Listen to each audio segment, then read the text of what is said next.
নমস্কার বন্ধুরা, সীমার বেঙ্গলি রেসিপি চ্যানেলে স্বাগত। আজকে এনেছে শোল মাছ আর লাউ। এই লাউ আর শোল মাছ দিয়ে হবে লাউ শোল, একদম আমার শাশুড়ি মায়ের রেসিপি। আপনারা দেখতে থাকুন। লাউ শোল রান্না করার জন্য আমি একটা কড়াই বসিয়েছি। কড়াইটা গরম হয়ে গেছে, আমি একটু তেল দিয়ে দিলাম। 2 টেবিল স্পুন পরিমাণে আমি তেল দিয়ে দিচ্ছি। তেলটাও গরম হয়ে গেলে আমি এই মাছগুলোকে ভেজে নেব। মাছগুলো ভেজে নেওয়ার জন্য আমি পরিমাণ মতো নুন দিয়ে দিলাম, পরিমাণ মতো হলুদ দিয়ে দিলাম। এবার আমি এইগুলোকে ভালো করে মেখে নেব।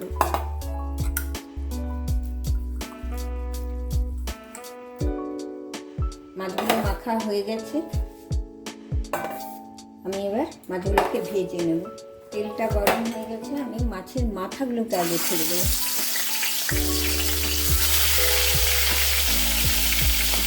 তারপরে মাছগুলোকে দিয়ে দেবো।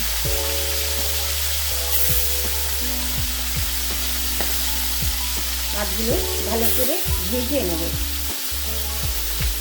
মাছগুলো ভাজা হতে হতে আমি এখানে একটু মশলা করে নেব।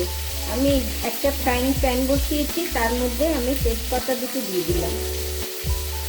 এবার আমি একটু জিরে দিয়ে দেবো। জিরে আর তেজপাতার মোটামুটি একটু ড্রাই রোস্ট করে নেব।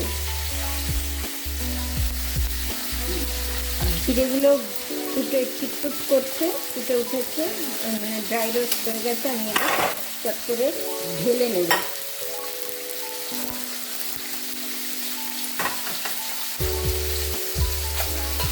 এটার সঙ্গে একটু আদা দিয়ে আমি পেস্ট করে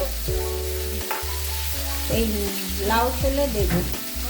এবার মাছগুলোকে আমি তুলে নেব।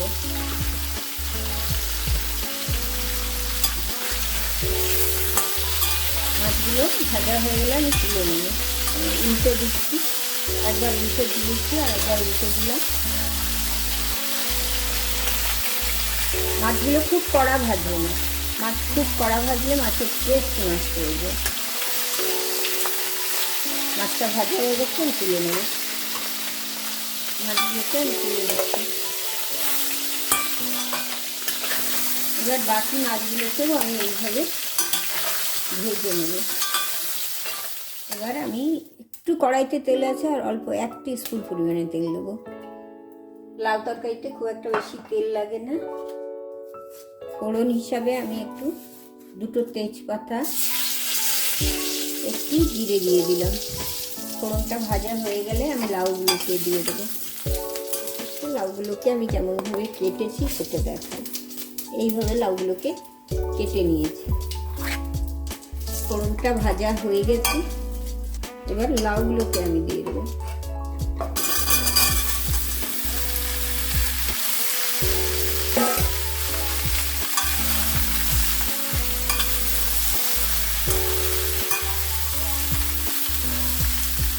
একটু নেড়ে চেড়ে এর মধ্যে আমি নুন হলুদটা দেবো। এর মধ্যে পরিমাণ মতো নুন দিয়ে দিলাম, পরিমাণ মতো হলুদ দিয়ে দিলাম। নুন হলুদটা ভালো করে মিশিয়ে আমি একটু ঢাকা দিয়ে দিয়ে রান্না করব।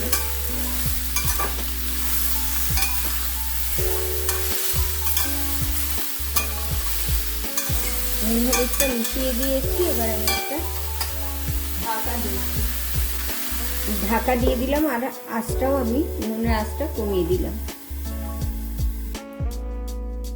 ওদিকে লাউটা সাতলানো হচ্ছে, সাতলানো হতে হতে আমি এবার মশলাটা একটু করে নেব।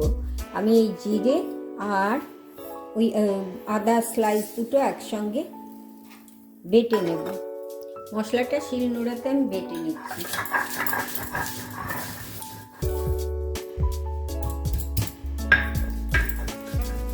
3 থেকে 4 মিনিট আমি ঢাকা দিয়ে রান্না করে নিয়েছি। এবার খুলে দেখে নেব, আবার একটু নেড়ে চেড়ে দেবো।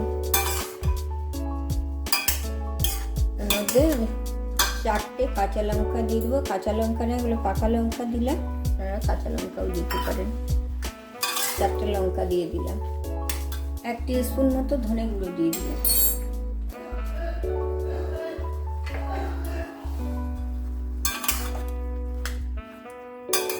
আঁচ বাড়িয়ে দিয়ে এগুলোকে আমি আবার কষিয়ে নেব।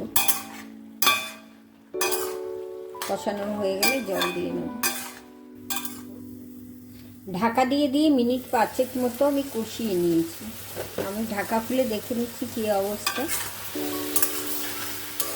জলটা অনেকটা টেনে গেছে, কোনো সামান্য জল আছে। জলটা শুকিয়ে গেলে আমি আরও জল দিয়ে দেবো এতে।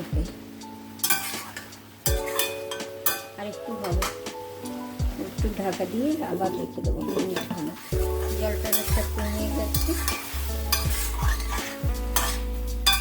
এবার আমি জল দিয়ে দেবো আর একটু,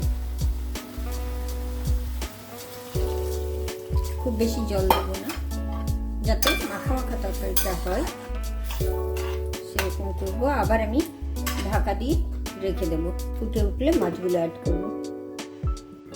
ঝোলটা ফুটে উঠেছে, আবার ঢাকা খুলে আমি দেখে নেব আর মাছগুলোকে দিয়ে দেবো। ভেজে রাখা মাছগুলোকে আমি এক এক করে ছেড়ে দিচ্ছি।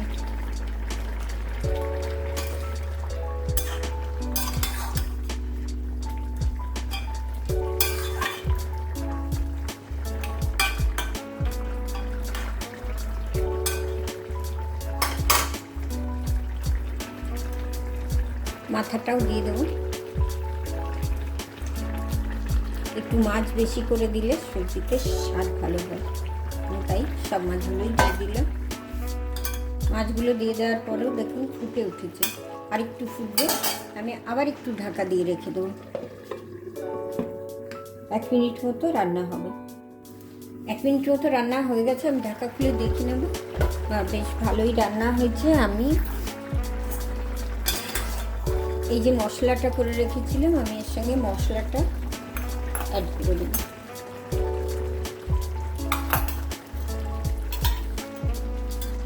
মশলাটা দেওয়ার পরে একটু ফুটে যাবে।